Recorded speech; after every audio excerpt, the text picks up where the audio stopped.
How I became rich working as an illegal migrant in South Africa.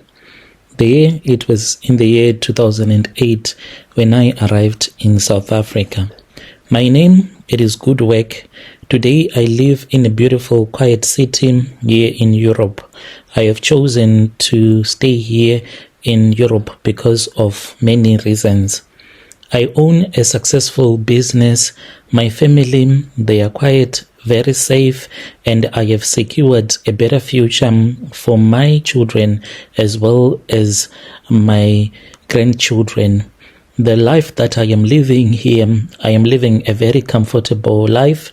Whenever I look out of my window, I see nothing but clean streets, no crime, peaceful faces. I wanted to relocate back home in Zim, where I came from, but then I saw that in about 10 years' time, the economy was not going to perform the way that I wanted to perform, as well as the issue with property rights. So I chose not to invest in my country as well as to invest in South Africa, and then I chose to come to Europe. But before you judge me for being an illegal foreigner in South Africa, let me tell you my own story. There are a lot of people that know me today. They respect me. When I am in a board meeting, I see people even trying to worship me as if I am their God because I employ them, but they do not know what I used to be when I was still in South Africa as an illegal foreigner. I'm like a person that went and I managed to get so much money in South Africa and I made it just like that. Even my children, they do not appreciate the things that I faced when I was still in South Africa. When I told my son, after I had found out that he had gone to a club with his friends and he was really drunk and he was driving drunk, when I heard about this, my heart, it was really broken because I am trying for my kids to have a better future. When I sat with him down, when he was all sober, I tried to show him where his dad came from, but he could not believe that story that I am about to share with you. He thinks that these are just stories that I just made up so that he can start to behave again. But it really happened when I was in South Africa.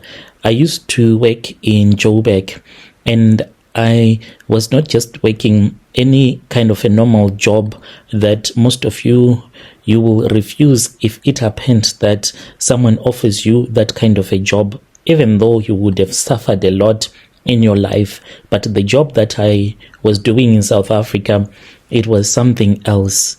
When you would enter into those premises, there was this smell, the smell from the mortuary. It will never leave your nose, no matter what. That smell will always follow you. Even to this very day, I still remember the smell of dead bodies, a dead body that has been in a mortuary in the fridge for more than 7, 8, 9 months. When you look at it, you don't look at life the same way that other people that have never seen such a dead body will be looking at life. In the year 2008, I was just a desperate man that was from Zimbabwe, and I had crossed the border into South Africa. I had no papers, I had no money, I had nothing. I left my country because the place where we had been working, we were doing some gold mining because they had promised us during the election cycle, and this is what politicians are very good at.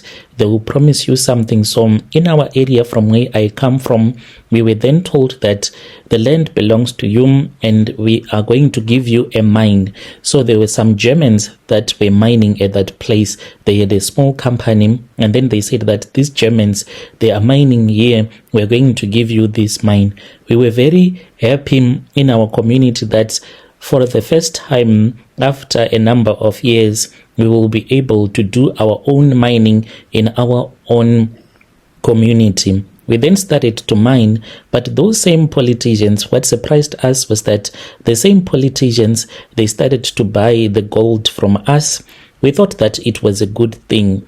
Once these politicians had established their own market, because they pushed other buyers, because we used to have buyers that were traveling from South Africa that would come and buy the gold directly from us. But once those big politicians managed to get their own market in China, they started to push us out. You would wake up and you would see that there is an entire fence that they have fenced off the place where you were mining. The next thing, there were these big TLBs and excavators that were being brought, and then the police came and the soldiers came. That was the end. We were not allowed to mine there anymore. And if you go to my town, where I do come from, the town, it is only the Chinese that are mining in our town. So because of this, we then did not have anywhere to turn to, and I chose to leave my wife. She was pregnant at that time, and I came to Joburg. Growing up, we used to call Johannesburg the city of gold, Igoli. So my uncle had gone to Joburg when he was young, and he had worked there. When he came back, he had some nice stuff. So I always remembered that there was a time that our uncles had traveled to South Africa to go and work. So I then went to Joburg. When I arrived in Joburg, life was very different. I could not speak any kind of a language. I did not understand Zulu. There was no language that I could understand. I started to blame myself because in the area where we grew up, there were other people that were in Ndebele, but it was a small community. I never saw any reason as to why I would want to learn isiNdebele, because I never knew that one day I would leave my own country. I was very comfortable speaking my own language. But when I was now in South Africa, things had really changed. I tried to adapt, but adapting, it was not that easy because I did not have papers to be in South Africa. I was an illegal foreigner, and I could not choose the kind of a job that I wanted to do. And the job was the one that chose me.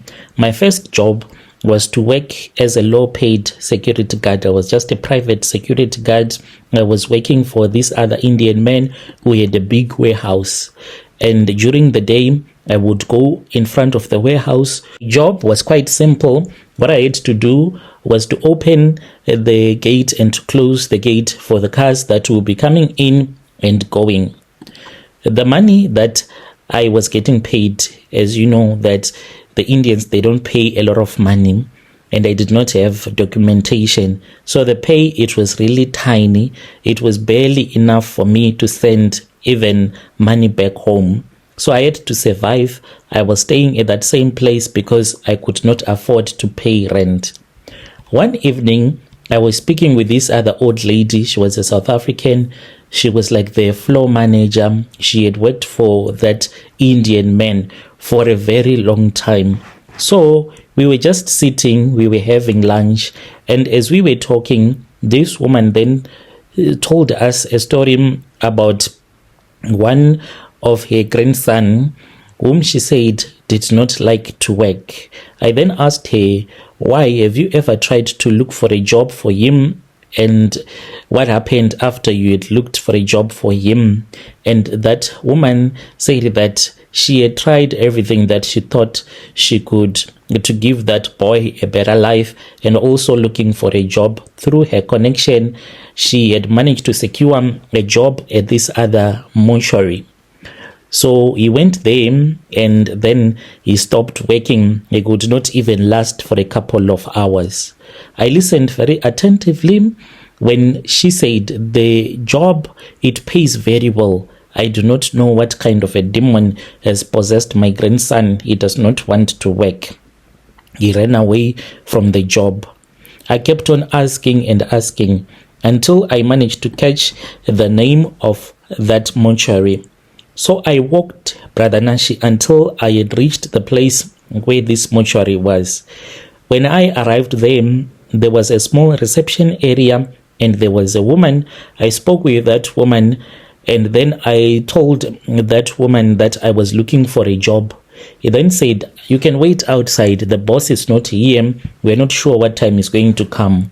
So I stood outside, but I was hiding behind this other truck because there were a lot of police vans that were going up and down.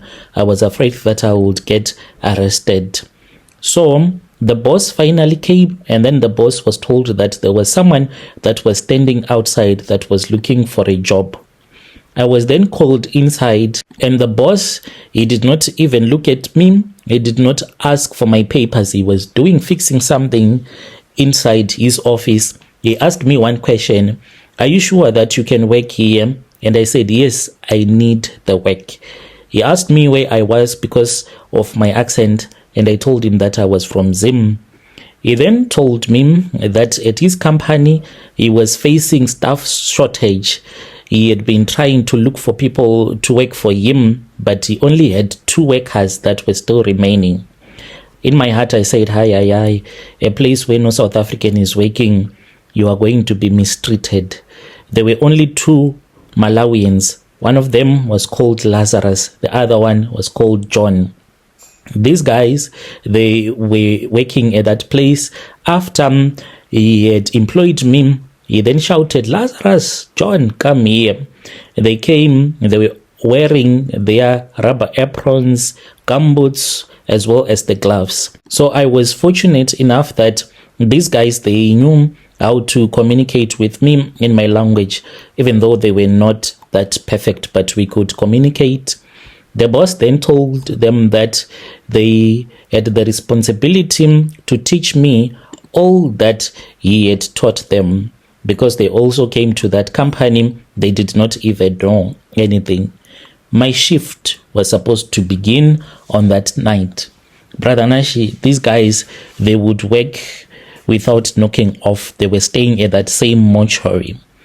I had never been in a mortuary in my life. I never knew that a mortuary, sometimes it gets scary like that.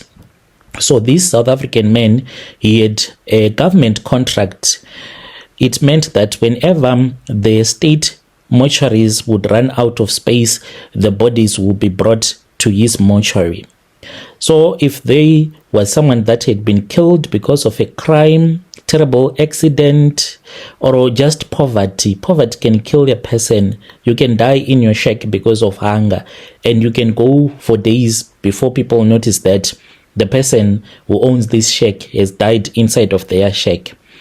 So every single day, the white vans, they would arrive. The first few weeks, it was a living nightmare. If you have never been around dead bodies, you can't understand. My body would reject to eat.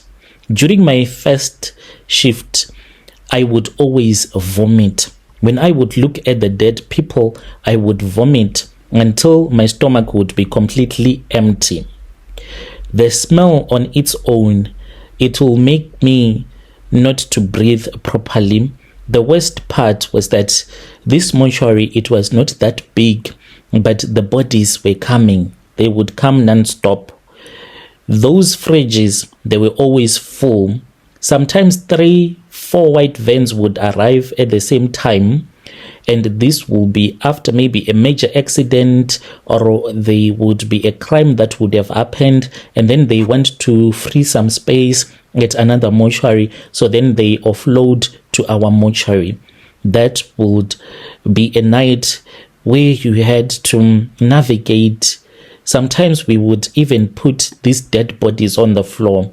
This is something that most of you people, you do not even know. When you are still alive, like people, they value you.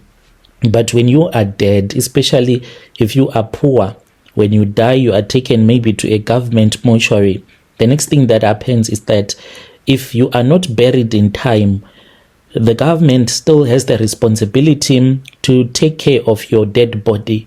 But there is a limit as well as space. There is no space because people, they are dying each and every day, and they have to release that space. So if you do not have any relatives that come and claim your body, you'll end up in places that most of you, if you were to see the movie that I used to see, you would fear death. Others think that death is the end where you rest. But when your body is being transported from one mortuary to another for more than a year, do you think that we'll say that for you, death is the end? There were times when we were told that there is no space. We had to look for body bags. Sometimes we would put them on the floor. We would put the dead bodies on the floor for a few hours until we would have cleared the fridge. This became like a life that I was used to lay a human being on the freezing concrete floor, and you have to walk. Those Malawian guys, they did not care about anything. You would see him smoking. He's smoking and he's jumping a dead body, because they had been working for these men for a very, very long time, and they really did not care. So I started to make a lot of money, because this man, he was paying good money. He was not a thief. He never robbed you. If it was time for you to go home, you would make plans so that you can be able to go and to return back. And as someone that was an illegal foreigner, I had no choice. I'm getting a nice money, and I was afraid that if I run away, then I won't be able to get a job like that. But I think that a human being is not supposed to be around dead bodies like that, where you are not respecting the dead bodies. It messes up with your mind, because we are trained to respect the dead. But in that situation, you are jumping over a dead person. I think that your mind, it will go somehow. This Malawian guy, Lazarus, he had been there for many years before I had arrived. And the other thing is that I quickly understood why South Africans would work maybe for a day and never return. Maybe it was because they know that in the end, if you are in such a situation, your mind, you will start to lose your mind. Because we used to laugh at them. We would have a South African woman that we are working with in the morning. Then she will say that I'm going to buy bread, and she never comes back. We used to call them, I'm going to buy bread, I'm going to buy airtime. Once she says, I'm going to buy bread, we knew that she will never come back. But maybe it is because they know that when you handle dead bodies like that, you end up going crazy, like losing your mind, mentally ill. That is what happened to Lazarus, that Malawian guy. So he was the man that had taught me everything, how to stitch dead bodies, how to wash the dried blood, how to fix a dead person that would have died and the family still wants to do a body viewing. So you have to fix them in a way that they still look a little bit nice. So Lazarus, he started to talk to a corner. In the morning, he would walk to a corner of the room and he will start to speak to himself. We could not understand what was happening to him. Then he started to argue with people that we did not see. One day, he took a bucket. He went and he was acting as if he was washing a dead body on top of this other metallic table. He was angry. He was like, you don't have to move. And he was washing nothing. Sit down, sit down. He was talking to himself. When we asked him what was happening, he then said, oh, I'm busy. I am talking to this woman. I am telling her that she is already dead. She needs to sleep and she does not have to wake up because I want to finish my job. Brother Nashim, what happened is that there was this other day when a young woman, she was a local South African woman, she had been brutally murdered by her boyfriend. They had been fighting at their homestead, and then that man stabbed her multiple times. She was then brought to our mortuary. So, as usual, Lazarus was the supervisor. Lazarus then collected that body and started to stitch and to clean the whole body because her face was covered in blood. When you have been stabbed, that blood, it becomes dry and you have to clean it. So he was busy cleaning with a hose and a sponge. He had started the cleaning process. And after that, he prepared a storage in the fridge. So by the time that he was done, that was when the family of that young woman, they came with the owner because they wanted to do something like some South African revenge charms on the boyfriend so that she can wake up. So when the owner came, Lazarus was already busy, and the Sangoma then said, what have you done? And Lazarus said that this was the protocol that we used to follow. We had to wash before storing the dead body. And that family then said, you were not supposed to touch anything. Even the boss, it was the first time that I saw my boss angry. He screamed and he said, you foreigner, you don't understand a thing. You're not supposed to touch her blood. The family, they wanted to do something.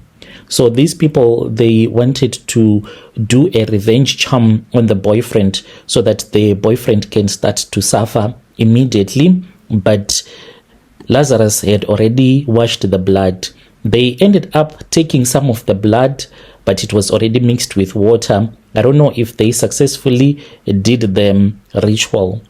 From that day on, that was when Lazarus started to act as if he was crazy. He would speak to himself. He would be violent. Fast forward, I saved the money that I was earning. And when I was in South Africa, I would only live on soft porridge and cabbage. That was all that I ate day in, day out. Because I was also taking myself back to university. I was studying through an open university, so I could study online. And after I had graduated, I started to apply.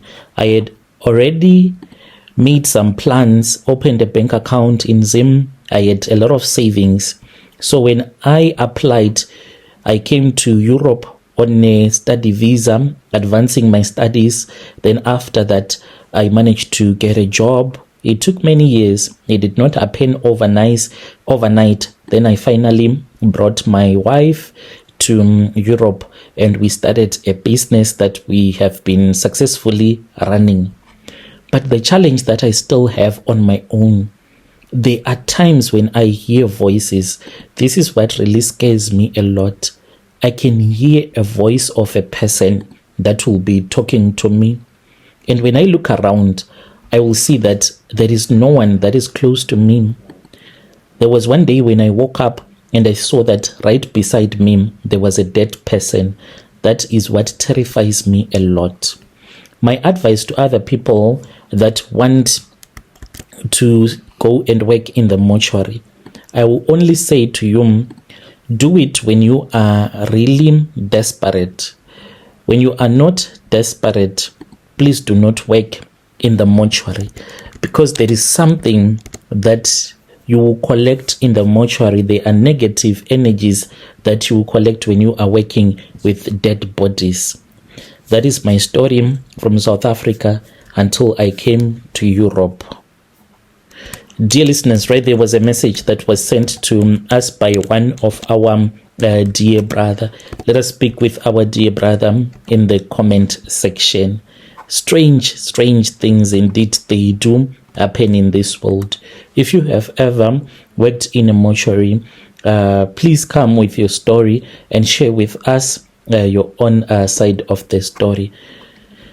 I'll be back with another episode.